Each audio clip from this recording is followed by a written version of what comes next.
எல்லோருக்கும் வணக்கங்க. இப்போ நம்ம பார்க்க போகிறது திருவண்ணாமலை.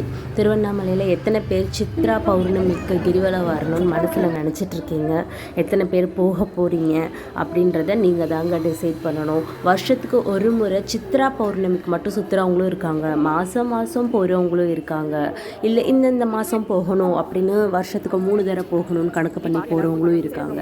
ஸோ எல்லாருக்கும் நான் கேட்குறது என்னென்னா, போங்க, எல்லோரும் கிரிவலம் பண்ணுங்கள். இந்த உண்மையை சொல்லணும்னா அந்த க்யூவில் நின்று போகிற ஒவ்வொரு நிமிஷமும் நமக்கு அண்ணாமலையாரே அண்ணாமலையாரே அண்ணாமலையாரே நம்ம சொல்லிட்டு போகும்போது உள்ள ஒரு சந்தோஷங்க.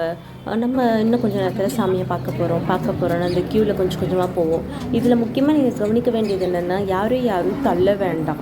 ஸோ இது எல்லாருமே ஃபாலோ பண்ணணுங்க. கோயிலுக்கு போகிறோம், ஒரு சில லேடிஸாக இருக்கட்டும் ஜென்ஸாக இருக்கட்டும், நான் யாருமே பிரிச்செல்லாம் சொல்ல மாட்டேன்.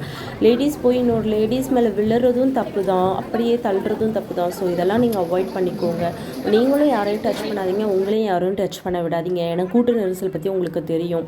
ஸோ இந்த டைமில் நீங்கள் ரொம்ப கேர்ஃபுல்லாக போகணும். ஏன்னா சித்திரை பௌர்ணமின்றது பெரும்பாலும் ஒரு 99.99% வந்து அன்னைக்கு தான் சுற்றணும் அப்படின்னு சொல்லிட்டு நிறைய பேர் வருவாங்க.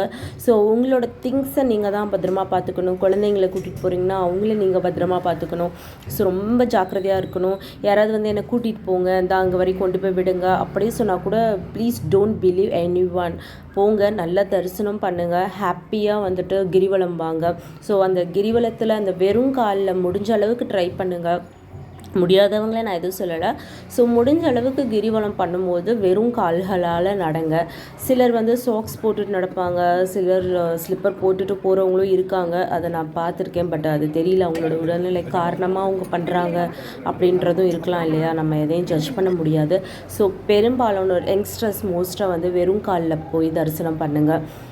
ரொம்ப 8 லிங்கங்களையும் உங்களுக்கு டைம் கிடச்சா வெயிட் பண்ணி பாருங்கள். பார்த்துட்டு கிரிவலம் வாங்க. ஒரு பிளெஸ்ஸிங்கான ஒரு டேவாக தான் சித்ரா பௌர்ணமியை பார்க்கலாம். இணைந்திருங்கள், தொடர்ந்து பார்க்கலாம். நன்றி.